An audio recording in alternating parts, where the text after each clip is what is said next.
Below the crush depth. Dr. Anya Sharma believed the deep ocean was the last true frontier, a place of profound, beautiful silence.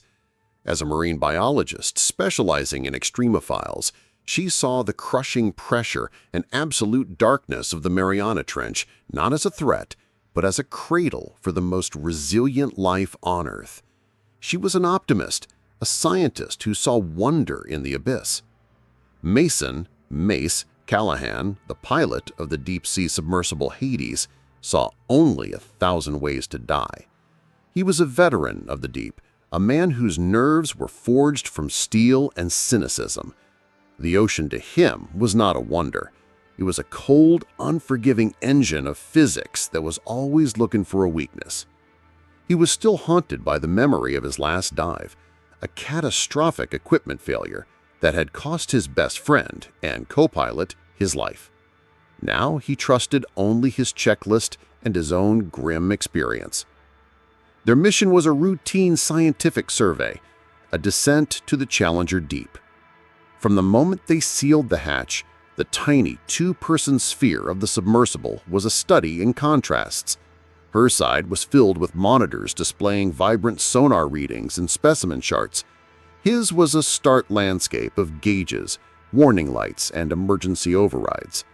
They were two professionals, sharing a space no larger than a closet, their personalities as opposite as light and darkness. Pressure equalized, thrusters engaged, commencing descent.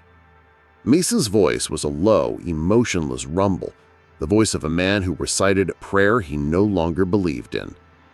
"The bioluminescence is extraordinary at this depth," Anya murmured a few hours later, her face illuminated by the ethereal blue glow of a creature drifting past the viewport. "It's like a galaxy of living stars." It's a chemical reaction designed to attract prey or deter predators. Down here, everything that's beautiful is also deadly. They fell through the dark for hours, a tiny, fragile bubble of life in an impossibly hostile world. They were just passing the 10,000-meter mark when it happened. It wasn't a violent explosion. It was a subtle, sickening lurch, followed by a high-pitched whine that cut through the low hum of the sub. A shower of sparks erupted from a conduit above Mace's head. Red lights began to flash across his console, a silent, screaming chorus of system failures. "What was that?" Anya asked, her scientific curiosity momentarily overriding her fear. "External impact," Mace bit out as his hands flew across the control panel. "We hit a geological shelf that wasn't on the charts." He was trying to fire the emergency ballast thrusters, the system designed to rocket them back to the surface, but the controls were dead. "Main power's out. We're on battery. Ballast is unresponsive. Comms are gone." The last word hung in the tiny, dark space like a death sentence. They were trapped, 10,000 meters below the surface, a tiny, powerless sphere at the bottom of the world with enough oxygen for 72 hours, and they were utterly, completely alone. In the immediate aftermath of the failure, their professional roles were their only armor against the encroaching terror. The tiny submersible, now dark save for the cold red glow of emergency lights, became a crucible. The external impact must have severed the primary power conduit to the ballast system, Mace said, his voice a low, steady analysis that defied the panic clawing at his throat. He was no longer a pilot, he was a diagnostician. The battery is only powering life support and internal systems. We're blind, and we're stuck. Anya, in turn, suppressed her own fear by focusing on the data. She called up the sub-schematics on her tablet, its battery life now a precious, dwindling resource. The conduit runs along the port-side exterior. If we can reroute auxiliary power from the battery, we might be able to trigger the emergency release manually, but it would be a massive power drain. It would leave us with maybe 6 hours of oxygen once the ballast fires, she finished her thought, the grim calculation hanging in the air. If it even works. They worked for hours in the cramped, freezing space, their animosity forgotten, replaced by a desperate, symbiotic focus. He with his intimate mechanical knowledge of the sub, and she with her scientist's ability to see complex systems, became a single, problem-solving entity. But the submersible fought them at every turn. Every attempted fix led to another dead end. Every hopeful theory was crushed by the reality of their situation. The 72-hour clock on the life support system was a silent, merciless metronome, counting down the seconds of their lives. It was sometime during what they guessed was the second day that the first crack in Mace's stoic facade appeared. They were trying to bypass a fried circuit board, the air thick with the smell of ozone, when his hand slipped, sending a tiny crucial screw skittering into a dark crevice of the control panel. He swore, a raw, violent curse that was startling in its intensity. He slammed his fist against the metal wall, the sound a dull, hopeless thud in the enclosed space. "It's useless," he growled, his voice a ragged whisper. "It's just like the Odyssey." "The Odyssey?" Anya asked softly. He sank back into his pilot's chair, the fight suddenly gone out of him. He looked at her, and his eyes were not those of a cynical pilot, but of a haunted, broken man. He stared into the darkness, but Anya knew he was seeing something else. He said, the words were a forced, painful confession. "My last command, my co-pilot, my best friend, Mark, we were hit by an unexpected underwater current.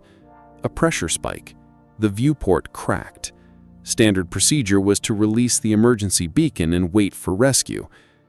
He stared into the darkness, but Anya knew he was seeing something else. He said, "Mark wanted to surface immediately. He panicked. He tried to override the system and fire the ballast himself. In the confusion, he made a mistake. He flooded the main compartment. He drowned. Right in front of me." He took a shaky breath. "The official report cleared me, but I could have stopped him. I should have been faster, more convincing." He was not just a survivor. He was a man who believed he didn't deserve to be one. Anya looked at him, at this man she had seen only as a cynical obstacle, and for the first time she saw the ghost that rode on his shoulder. She didn't offer platitudes or empty reassurances. She simply reached out, and her hand rested on his arm for a brief, quiet moment. "You're not alone down here, Mace," she said softly. It was a simple gesture, but in the crushing, absolute isolation of the abyss, it was everything. Her own confession came hours later as they huddled together for warmth, the internal temperature of the sub having dropped to a dangerous low. "I was supposed to be married," she said, her voice a small, fragile thing in the darkness. "He was a professor, brilliant, stable. Everyone said he was perfect for me. But I couldn't do it. A week before the wedding, I called it off and accepted the grant for this expedition." I gave a small, humorless laugh. "I told everyone it was for the science. The truth is, I was suffocating. The thought of a safe, predictable life, it terrified me more than this." She looked at him in the dim red glow. "Maybe we're just both good at running away." He didn't reply, but his gaze held a new, profound understanding. They were two fugitives who had run from their lives on the surface, only to be trapped together at the bottom of the world. Sometime later, as they were drifting in and out of a fitful, oxygen-deprived sleep, Anya's tablet, which had been running a low-powered diagnostic on the external sensors, let out a soft, hopeful chime. She scrambled to it. A single, weak signal was being registered by an external microphone. It was a rhythmic pulsing sound, a pattern. "Mace, wake up," she said, her voice electric with a sudden, impossible hope. "Listen, what is that?" He listened, his head cocked, his pilot's instincts kicking in. His eyes widened in the darkness. "It's a whale song," he breathed. "A blue whale. But that's not possible. They don't dive this deep." "This one does," Anya said, her own scientific mind racing. "There have been theories, unconfirmed, of a subspecies adapted to the Hadal Zone. They were not alone. There was life down here, a creature of impossible resilience. But it was more than that. The whale's song was a pulse, a rhythm. It was a beacon in the darkness, and it was getting closer." The whale song was a lifeline. It was a single, resonant thread of life in a universe of crushing, abiotic pressure. For the next few hours, it became their sole focus. The rhythm of its calls, a substitute for the ticking clock on the wall. Anya, the biologist, was captivated by the scientific miracle of it. Mace, the pilot, saw it with a survivor's pragmatism. "It's circling us," he said, his eyes glued to the proximity sensor, which was now showing a massive, intermittent sonar return. "It's curious." "Or it's communicating," Anya countered, her voice filled with a quiet awe. "The sonic pulses, they're causing a minute vibration in the sub's outer hull." An idea, insane and desperate, began to form in Mace's mind. It was a long shot, a gamble based on a ghost of a chance. The manual override for the ballast release. The impact didn't just sever the power, it must have jammed the release mechanism itself. The system needs a hard reset. He looked at Anya, his eyes wild with a terrifying hope. It needs a powerful, external jolt. Anya stared at him, her mind instantly grasping his impossible logic. "You think the whale?" "Its sonar pulses are incredibly powerful. If we can lure it closer, get it to direct a focused call at the stern, right where the ballast housing is, the resulting sonic vibration might be enough to unjam the release bolts." It was the most ludicrous, unscientific plan she had ever heard. It relied on a series of 1,000,000-to-1 chances. They would have to communicate with a creature they didn't understand, to ask it to perform a precise, percussive maintenance on their crippled vessel. "How?" she asked, the single word encompassing the sheer absurdity of the idea. "You're the biologist," he said, a flicker of the old challenging Mace returning. "You said they communicate. How do we say hello?" What followed was a desperate, surreal attempt at interspecies communication. They used the sub's external speakers, powered by the last dregs of a secondary battery, to play back recordings of other whale songs Anya had on a research drive. They modulated the frequency, altered the pitch, trying to mimic the call of the creature circling them in the dark. It was a clumsy, fumbling conversation, a plea sent out into the abyss.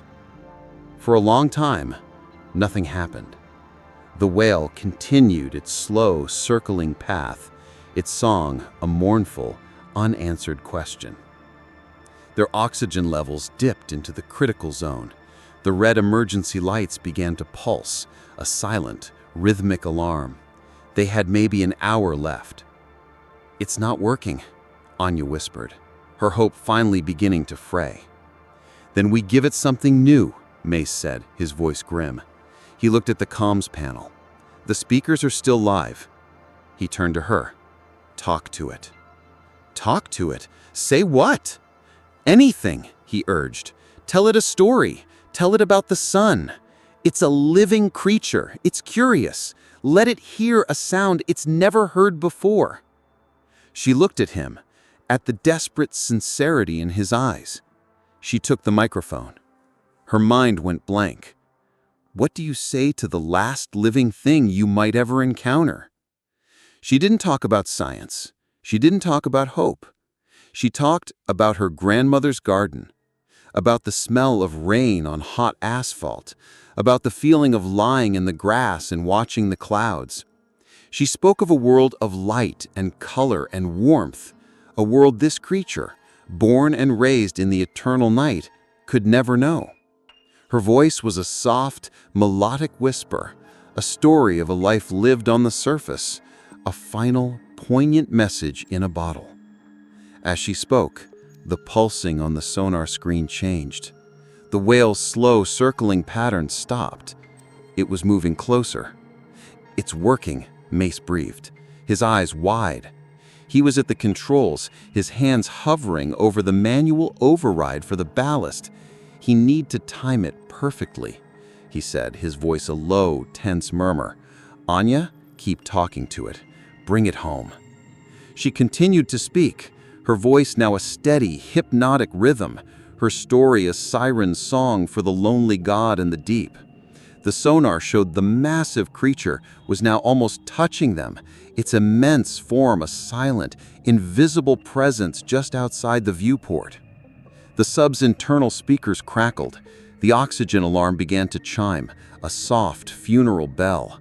This was their last chance. "Now," Mace said to himself, his gaze fixed on the sonar. "Come on, talk to me." The submersible was suddenly hit by a powerful, resonant vibration. The entire vessel hummed like a tuning fork. It was the whale. Its call was a physical force, a deep, powerful thrum that vibrated through the metal and into their very bones. "Now!" Mace roared, slamming his fist down on the manual release button. For a heart-stopping second, nothing happened. The whale's call faded, leaving a ringing silence. And then, with a violent, explosive bang, the emergency ballast bolts fired. The submersible, freed from its anchor, shot upward, rocketing toward the surface. They were thrown back in their seats, the G-force a brutal, welcome embrace. They were going home. They broke the surface in a chaotic surge of foam and salt, the noon sun a blinding, painful shock after days of darkness. As Mace worked to deploy the emergency beacon, Anya looked out the viewport. And there it was, the whale. Its immense, blue-gray back, larger than the submersible itself, rose from the water. It swam alongside them for a moment, its eye, ancient and intelligent, seeming to look right at her. It let out a single, massive exhalation of spray, a fountain of mist that caught the sun and created a fleeting rainbow. Then, with a final, powerful flick of its tail, it dove, disappearing back into the deep, dark world that was its home. Anya watched it go, tears streaming down her face. She looked at Mace.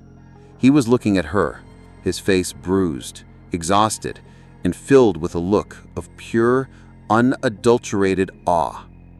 They had gone to the bottom of the world, two lonely, broken people, and in the deepest, darkest silence, they had been saved by a song.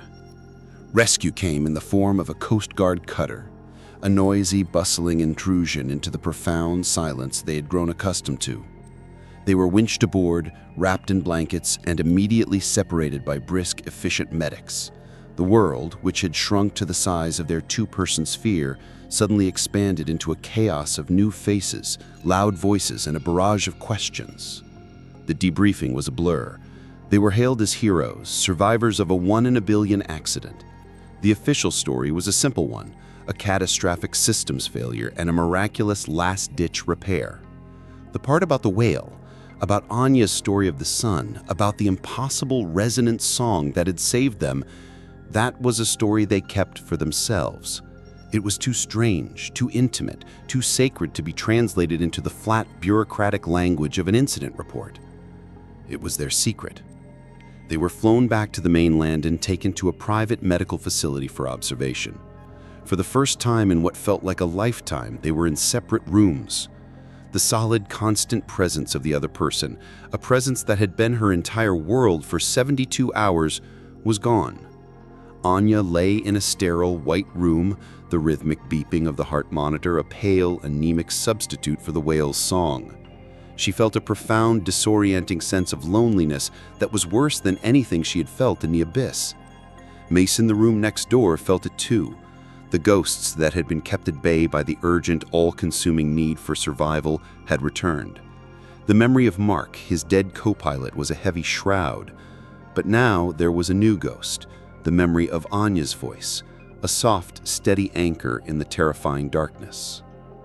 They saw each other 2 days later, in a quiet, sun-drenched hospital garden. They were both dressed in civilian clothes, looking like strangers, the grime and terror of their ordeal washed away. They sat on a bench, the silence between them awkward, unfamiliar. On the surface, they were the same two people who had entered the submersible, the optimistic scientist and the cynical pilot. But in the deep, a fundamental shift had occurred. "They want me to do the media circuit," Anya said, looking at a bed of perfectly manicured roses. "Talk shows, magazine interviews. The brave, brilliant scientist who survived the impossible." "You should," Mace said. "It's your story." "Is it?" she asked, turning to look at him. "Or is it our story?" The question hung in the air between them. The story of their survival was inextricably intertwined. They were the only two people in the world who would ever truly understand what had happened down there.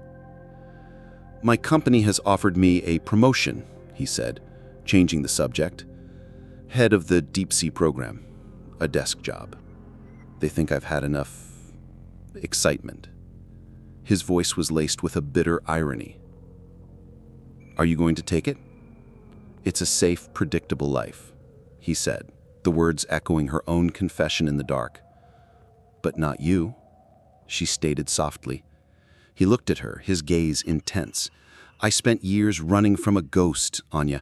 I thought the only way to do it was to keep moving, to keep proving I could survive. But down there, when I thought we were going to die, I wasn't thinking about Mark. I was thinking about how I was going to get you out of there." His confession was a raw, unguarded thing. It was the truth of the abyss brought to the surface. "Mace," he said, her own heart aching with an unnamed emotion, "the hearing for the Odyssey incident is being reopened. In light of my recent heroics, they want to officially clear my name, to close the book for good. They want to give me a medal." "You deserve one."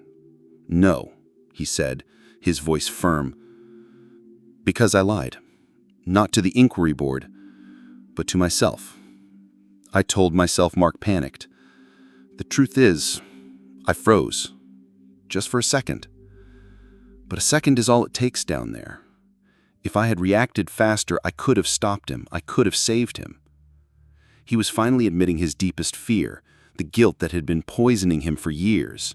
He wasn't confessing to her as a colleague or a fellow survivor. He was confessing to the one person he had allowed to see the broken man behind the pilot's mask. "You're not that man anymore," she said, her voice a fierce, protective whisper.